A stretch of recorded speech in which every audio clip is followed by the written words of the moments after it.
Welcome to Siasat.com. Today we have a wonderful guest with us, Sheela Reddy. Sheela Reddy is from Hyderabad and she has done her BCJ, Bachelor of Journalism and Communication from Osmania University. She is a product of Hyderabad and she moved out for work to Delhi, and she has worked with numerous newspapers and magazines, including Outlook. She was the book editor. The last assignment was a book editor with the Outlook magazine. Thank you very much for coming over to Siasat.com and talking to us and accepting the invitation. And I feel that you are back home. Homecoming is always good.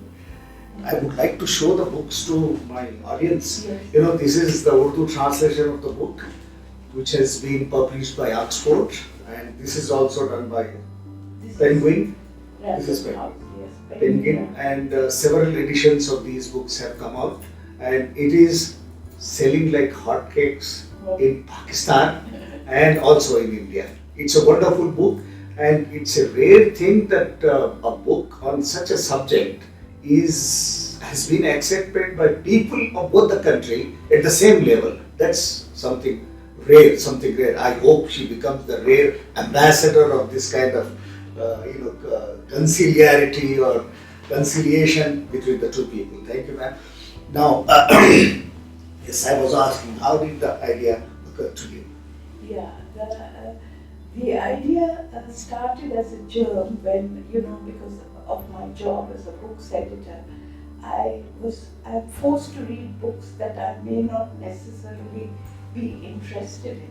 And one of the books that had to come to my attention was Jaswant Singh's book on Jinnah. Yeah. It was not normally a book I would have picked up to read for pleasure, but because it was part of my work, I read it. And I was quickly drawn into the subject because I found Jinnah such a fascinating enigma. There was so much that's been written about him, but he does not reveal a lot of himself to the biographer. Yes, so I grew interested in him, and I wanted to know more about him. Just as anybody who doesn't present himself fully, you become very intrigued by them and you want to explore them more. So similarly, I wanted to start reading some more to find out the personal side of Jinnah, who had, by the way, a fascinating personal life. That came as a surprise to me. I discovered, for instance, that he was a self-made man. And the other thing I discovered was that he had an inter-community marriage. And that too, to a woman I wouldn't have thought was his kind of person. She was a very, very rich heiress, very beautiful, very young, and on top of it, she was Parsi, and she belonged to a titled Parsi gentleman. He was one of the first two baronets in India. And they lived in a castle. His father's name was Sir something. Yes, Sir Dean Shopeti. Yeah, Dean Shopeti. Yes. Yeah. Who were so rich that they were equivalent they had property even in south of France and in abroad, and owned half of Malabar Hill and that kind of thing. It is a fact, of course, you know about it. Could you tell us a little bit about Muhammad Ali Jinnah's ancestors? I believe he's the second generation Muslim, and his grandfather had converted or embraced Islam because of something. None of the biographies I've come across has ever said anything of that. What I have discovered of whatever I read about his early life is that he was the grandson. Jinnah was the grandson of a Khoja Muslim from a village in silk. I think it It's was silk Paneri or Kathiawar. Kathiawar. It could be Kathiawar. And in that village, he was called Puja. So historians or his biographers have assumed that he was a man who probably lent money.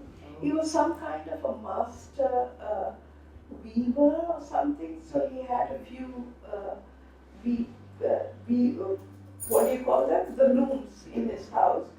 And Jinnah's father was a very enterprising young man. He was one of 4 or 5 sons.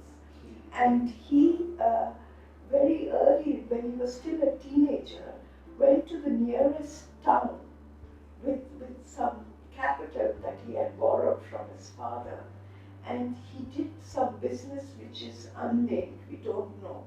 And he came back much richer, having multiplied his capital. And he got married, and he also got more ambitious.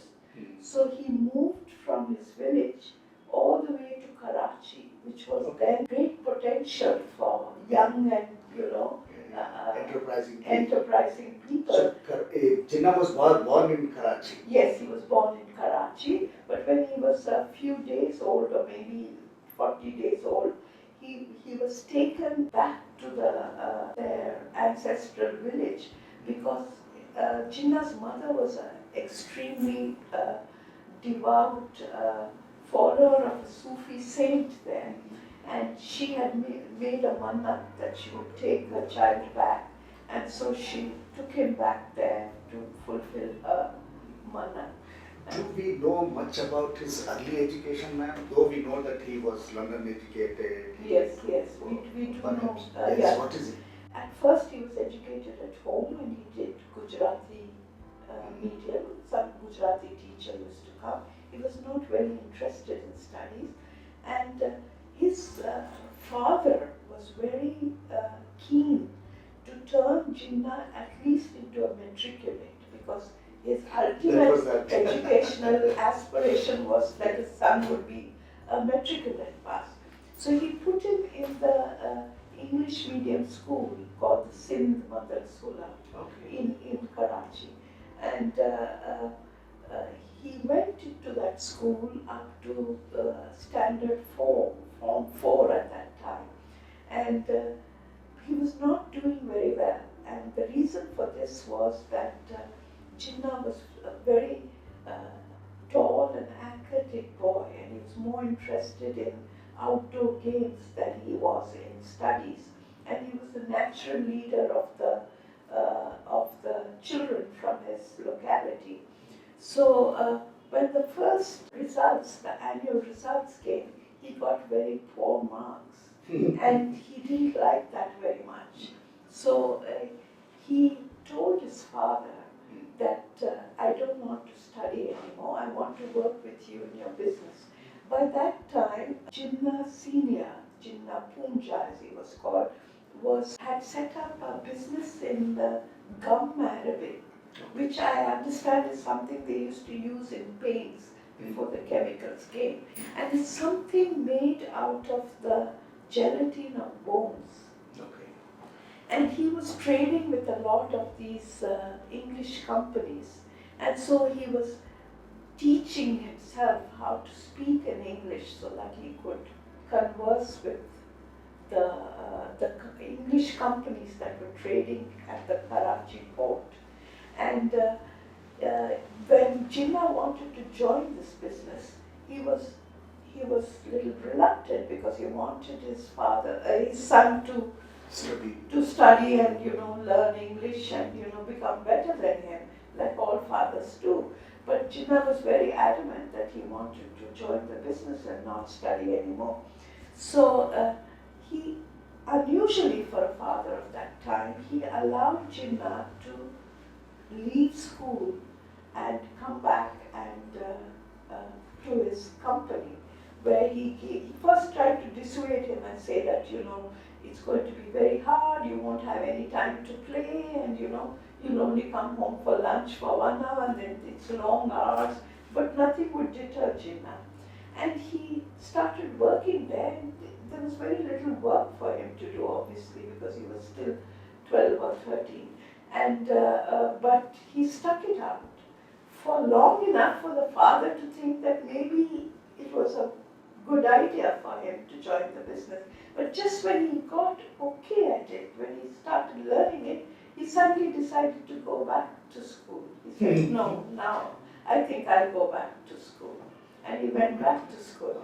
And before this or after this, I'm not very sure now, he was getting so bad at his studies that he was sent to his Bua's house in Bombay so he could go to school there. There was a better school there or something. And he went there for a few months. But his mother was very, very attached to him, although she had something like 4 other siblings after him, 4 other children after him. But Jinnah was her particular favorite. So she couldn't be separated from him. So he was recalled back to Karachi. So he had interruptions in his studies and left that school for good in the 4th standard or something, 4th or 7th. Or, the form system is a little different from today's class thing. But much before he finished his matriculation. And the reason given for his departure, for quitting school, was given as for marriage. Oh. So he was basically gone to his village to get married, and then he didn't go back to the school. So he was very young. Yes, he was. When he first got married. Yes, the reason was that. And she was a relative. Yes, the reason was that Jinnah was introduced to one of the English company's manager in Karachi by his father, who was worried about, what to do with his son who's not able to do well in academics, and he didn't know what to do with him. So that company director became very fond of Jinnah, and he suggested that why don't you send him abroad to be an apprentice in the company, and so he'll come back and he'll become, he'll take over your business and expand it and so on. And the father thought it was a good idea, and he wanted to send him abroad. But Jinnah's mother insisted, like Gandhi's mother insisted, that he should get married before he goes. And then they found this. So at the age of 16, he got married to somebody from his mother's side. The man, she died very young. Her name was Emmy Bai, and she died while he was in London. So he must have lived with her for barely a couple of months, or 4 months or 5 months before he went. They had no children. Oh no, they were. She was not much. She was not very old, but the family was insisting. The marriage celebrations are widely described in one of the earlier biographies of Jinnah, where this historian had actually gone to, had met contemporaries and was able to get a sense of who Jinnah was in the village. And because the father had migrated to Karachi, there was a lot of prestige involved in this shadi. So they celebrated this marriage for almost a month. Okay. And by which time, Jinnah's father needed to go back to Karachi for his business. And he was saying, I'm going to go, but the bride's family insisted that she stay there because it's not an auspicious time, and according to their custom, she can't be sent before 3 months or something. At which point, Jinnah, who had been just an observer of all that was going on till now, did something very unusual for a young man of that time. He walked over to his new in-laws' house and said, look, my parents are going back and I want to go back with them. And if you want to send your daughter with us, that's fine. Otherwise, you can send her whenever you like, but by then I'll be gone abroad.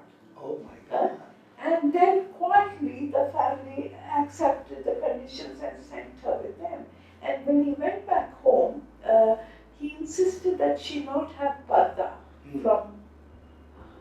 his father, which was the custom among the Khoja Muslims, that she's part of the family, so why should? So you get an impression of a young man with a very, very determined mind. Somebody who knew what he wanted and made no... And would do anything. Yes, to get it. and respected by even his parents, you know, who followed what he said. Ma'am, when he got married with the other lady, Everybody. With Ruttie Jinnah. With Ruttie Yes. Jinnah, that was a huge gap after the death. Yes. And he had become a very popular personality by that time. Yes. But her family was from different religion, Yes. social background, economic background. Yes. How did it happen? What was What what clicked between them? Yeah. Why he wanted that? Yeah. You must remember Jinnah at that time was more Parsi than Is it? than Muslim, in the sense that he never had any emotional connection with The Muslim or the Muslimness? yes. In fact, he was the first Muslim, I think, in Karachi at that time to actually insist that his youngest sister, who was under his guardianship, should go to a convent school.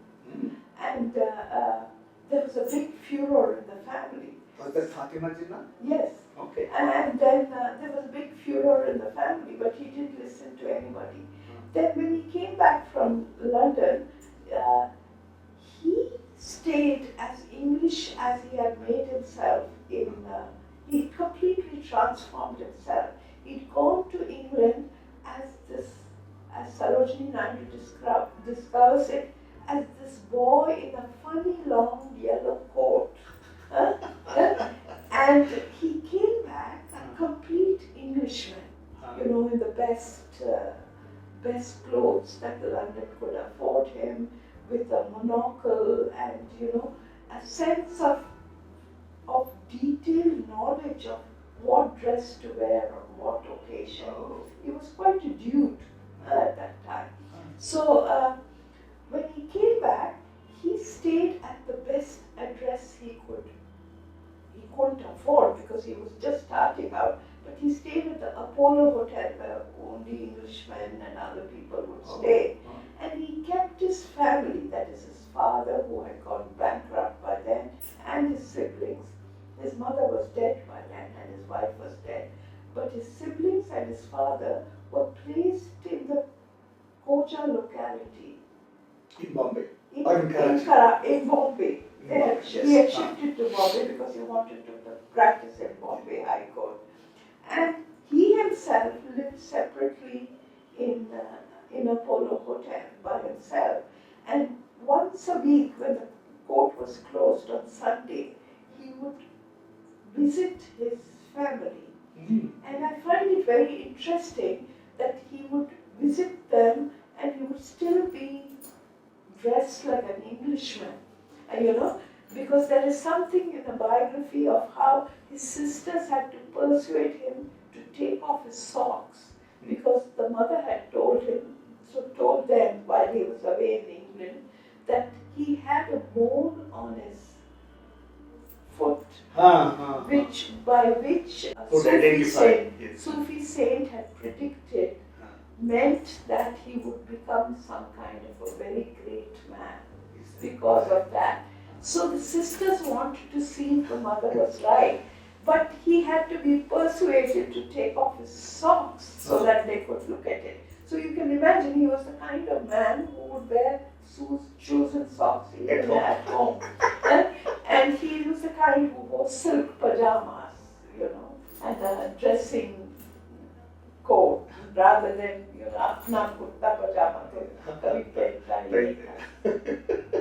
And Gandhi was just opposite. When did they first meet, Gandhi and Jinnah? It was a very famous and ironic meeting of the two. This was in 1915, and Gandhi was coming back to India after his victory in South Africa, where he had become very famous and he had become a big leader, and his fame had spread to India, and India had heard about the work he had done in South Africa.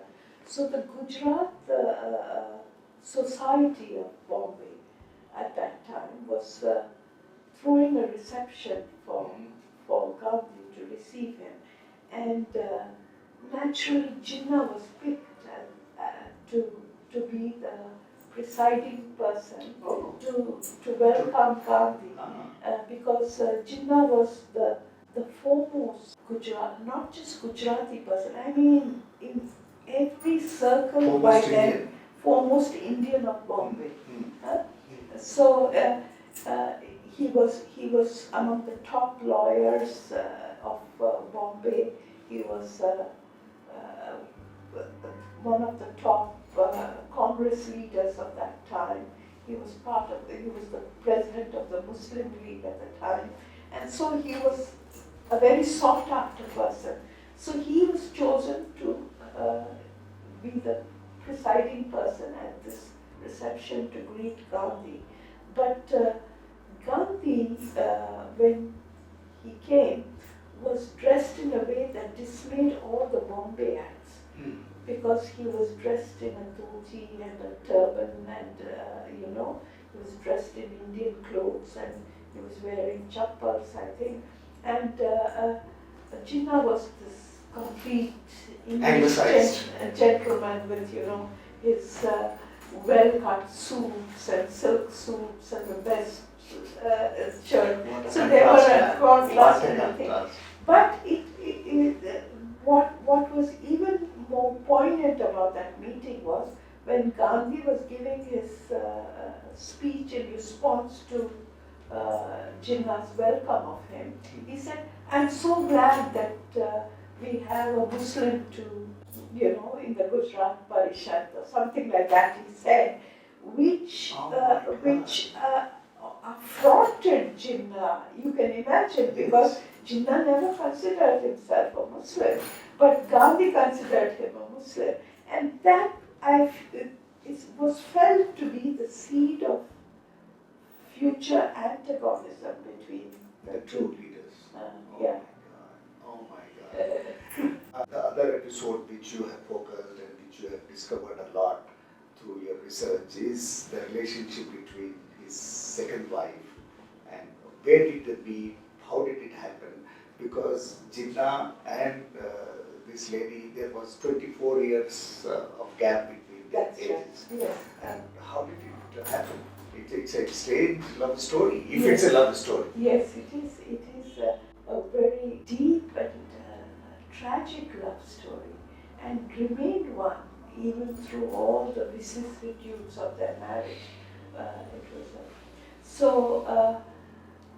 From whatever I gathered from the contemporary sources at that time, what I found was that he was the lawyer of Sardin Shah Petit.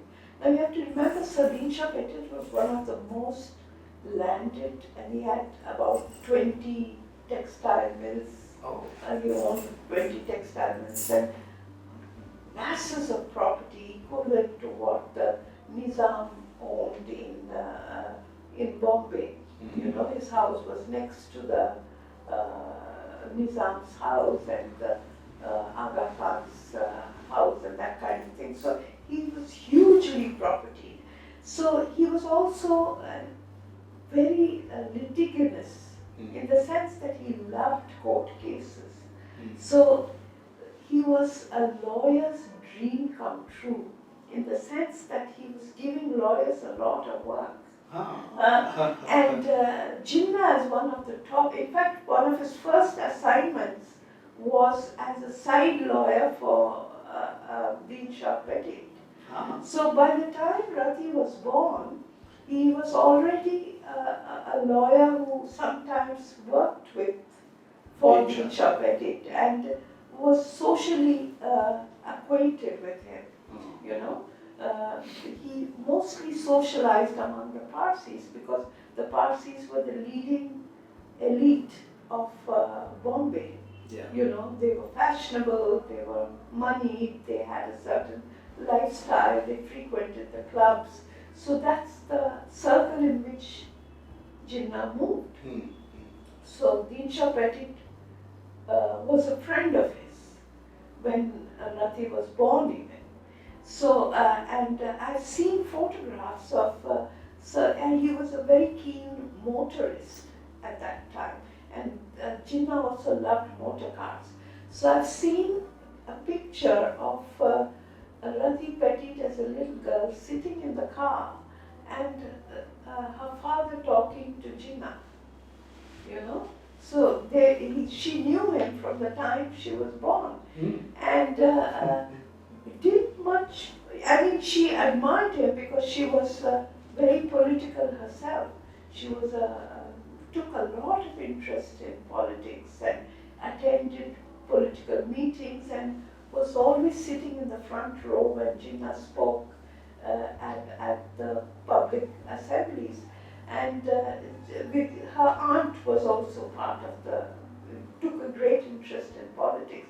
So she would go with her aunt to go and sit there as a little girl.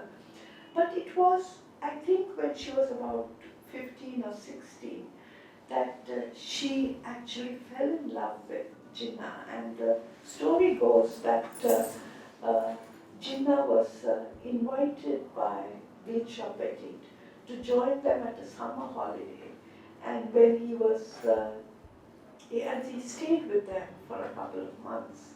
And at that time, he got very close to Ruttie because she was the daughter of the family. And there are some aspects of Jinnah that is not commonly known, and one of it was his interest in dramatics. Oh, he was oh yes, he was a extremely talented actor. Okay. And when he was a student in London, he had in fact been offered a job by a Shakespearean company through a friend, and he had accepted the job and he was really excited about it. And he wrote home to his father saying that now I don't have to depend on you because I've been hired by this company. And his father was very angry, saying that it's a shame.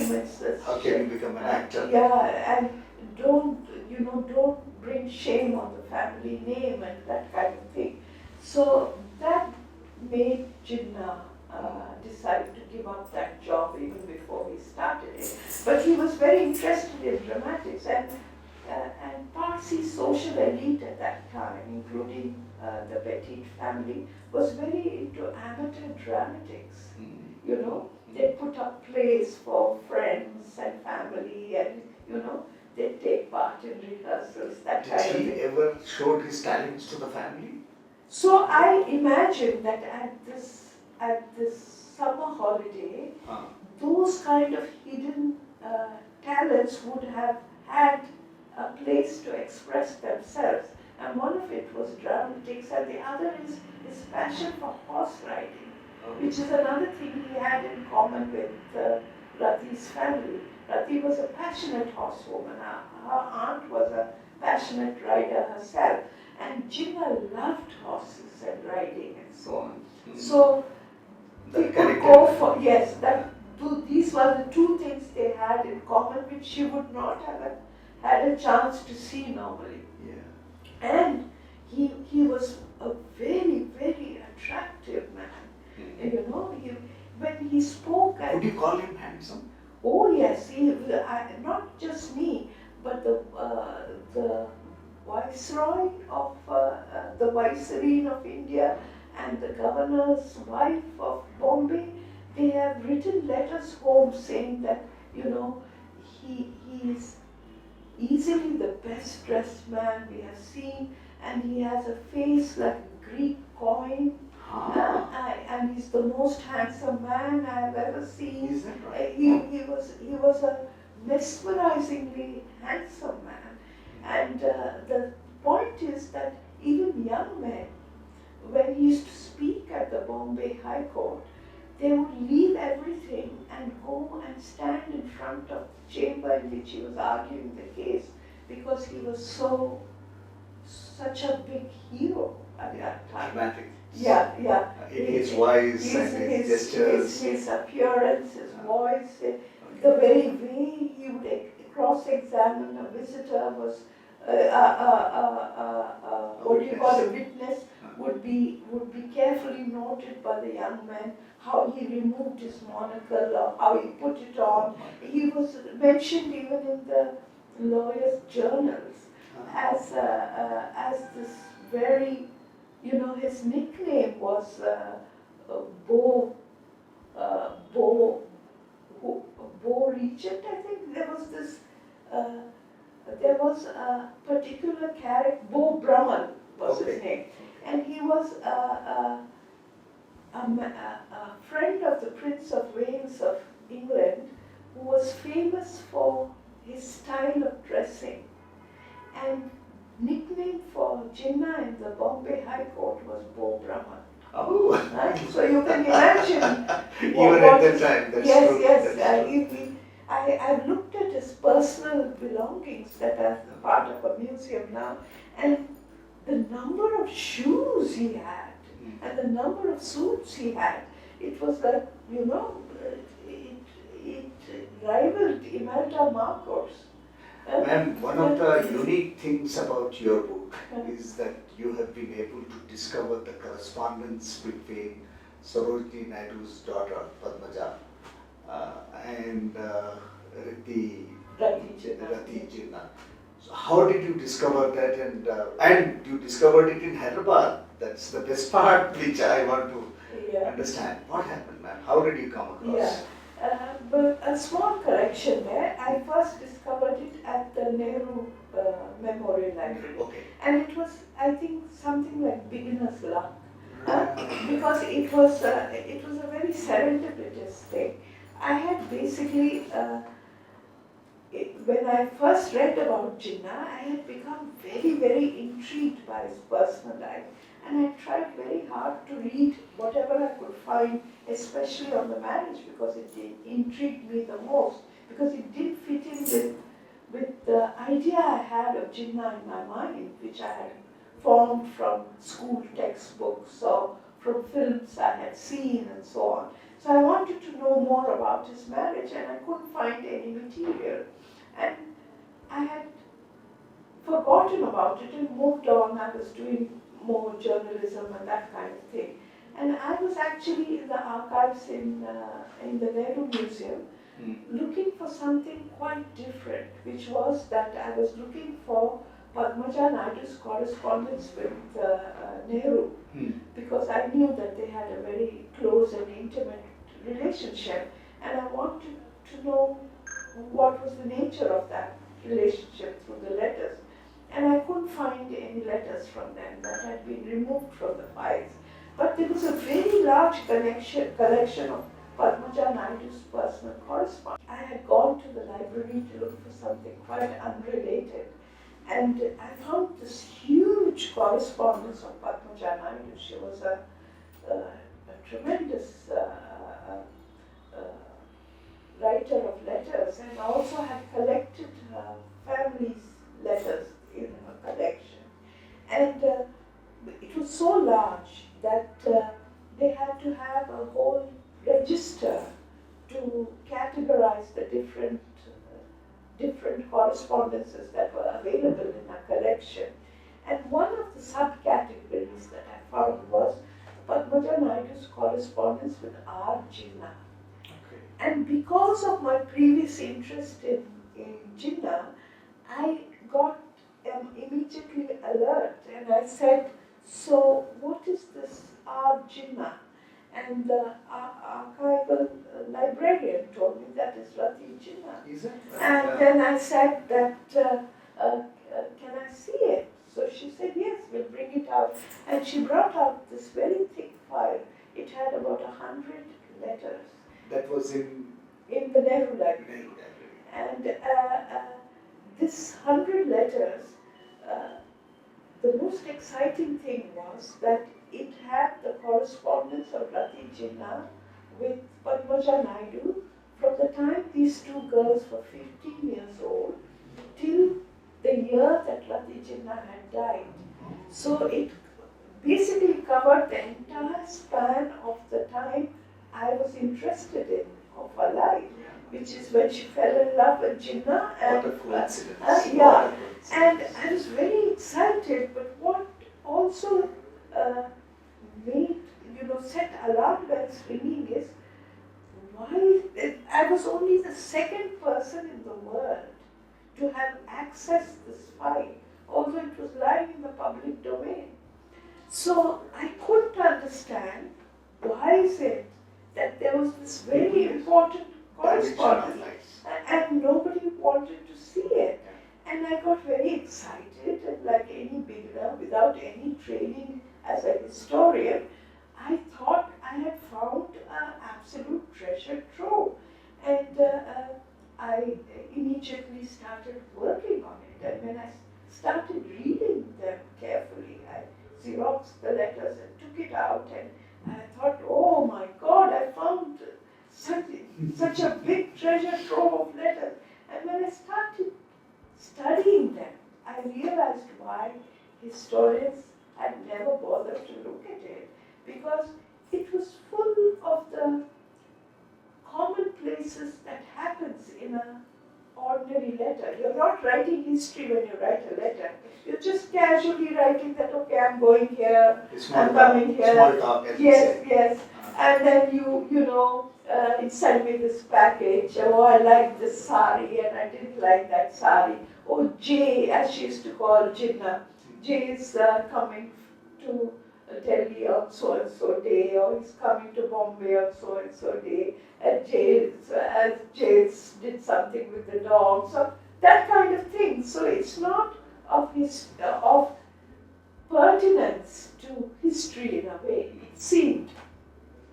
But I not being a trained historian or an academician, was extremely interested in this small talk, as you call it. I thought it was so fascinating that I was privy to the small talk of such an important person, and it became my obsession after that to try and figure out what exactly was going on behind those letters. You see? So the letters became the starting point of a fascinating journey for me, where I became like a Sherlock Holmes, where I had to uncover the clues of where were they, what were they doing in Ooty, what was she doing in Hyderabad, that kind of thing. So, and it was easy to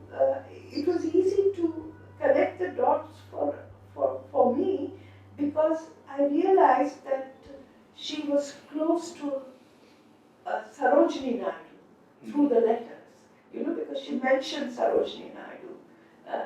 So I went to Sarojini Naidu's correspondence, and then I found a treasure trove of letters, again unexplored.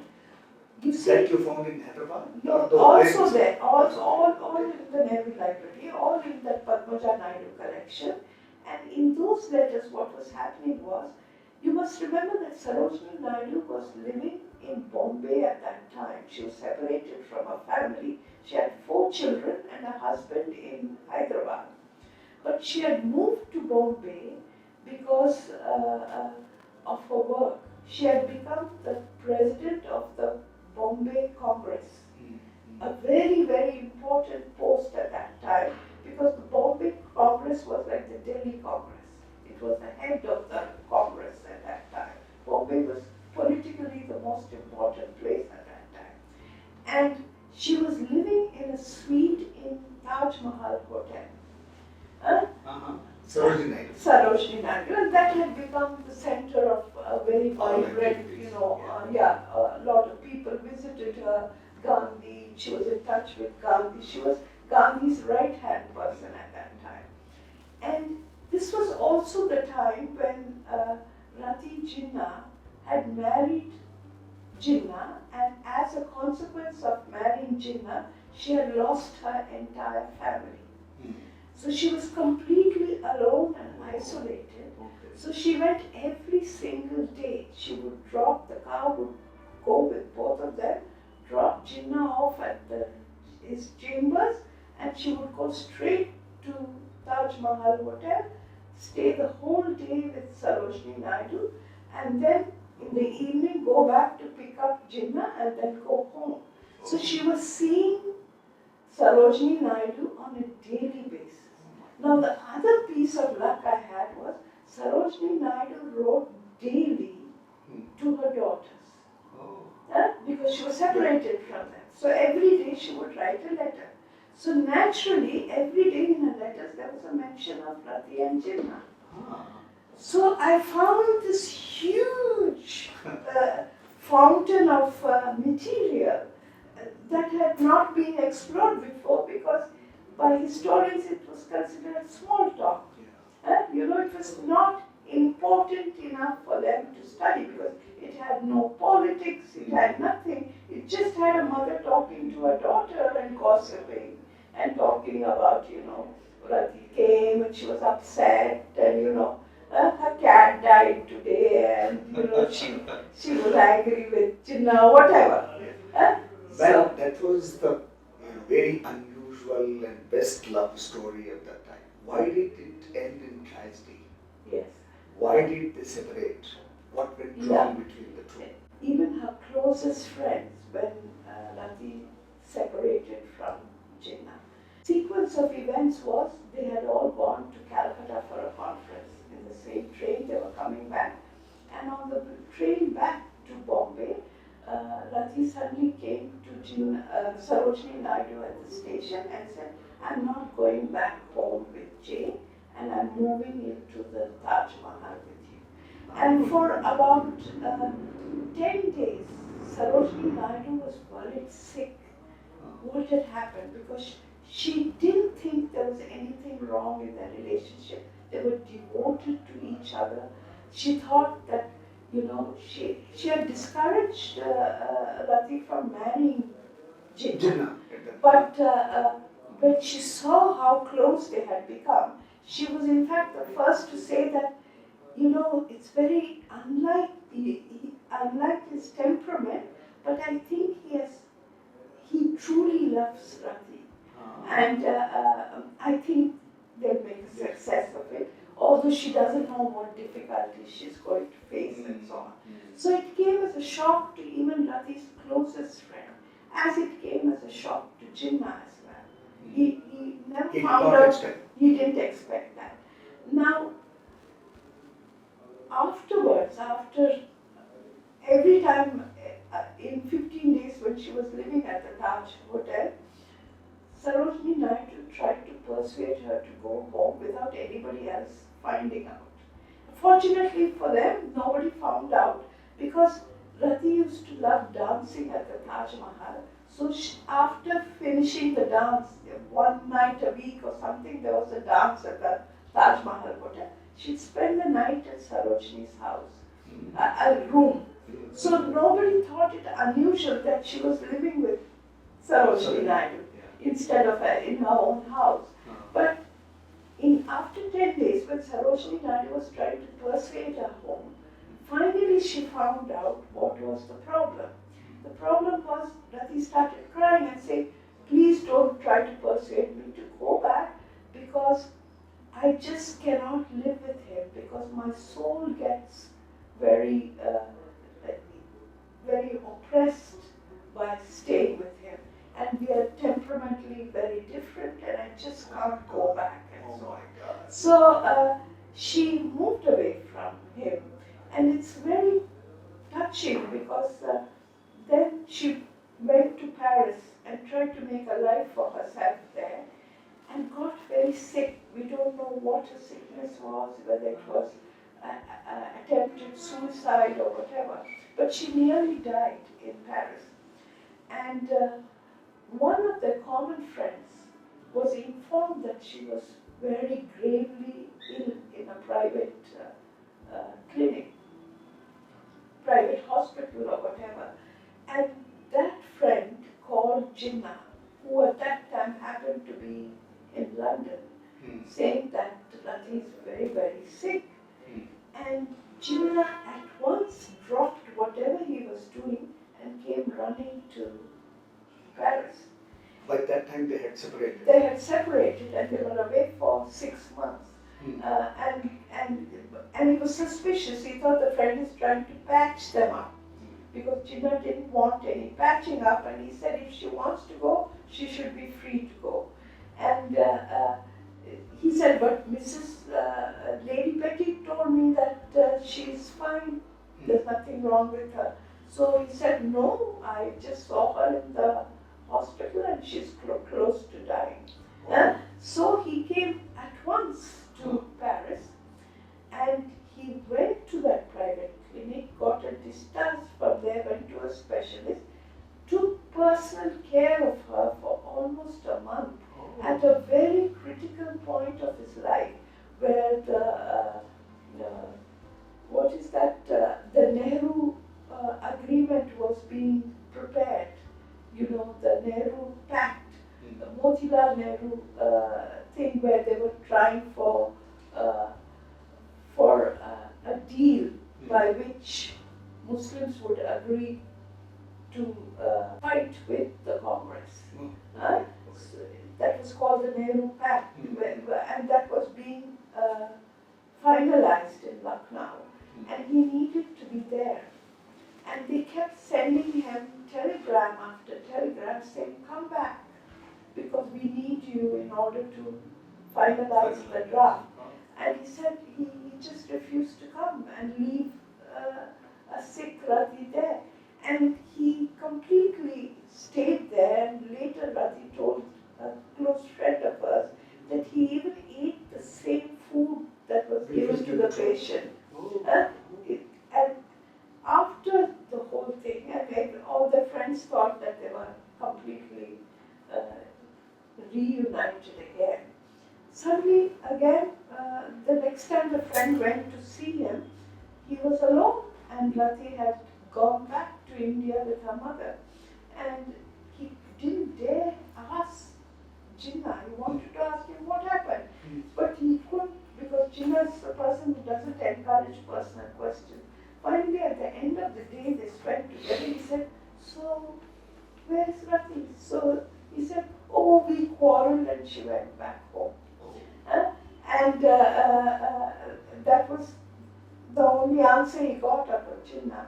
But we now have a letter from Ruttie that she wrote as she was going back from Paris back to India, and that gives a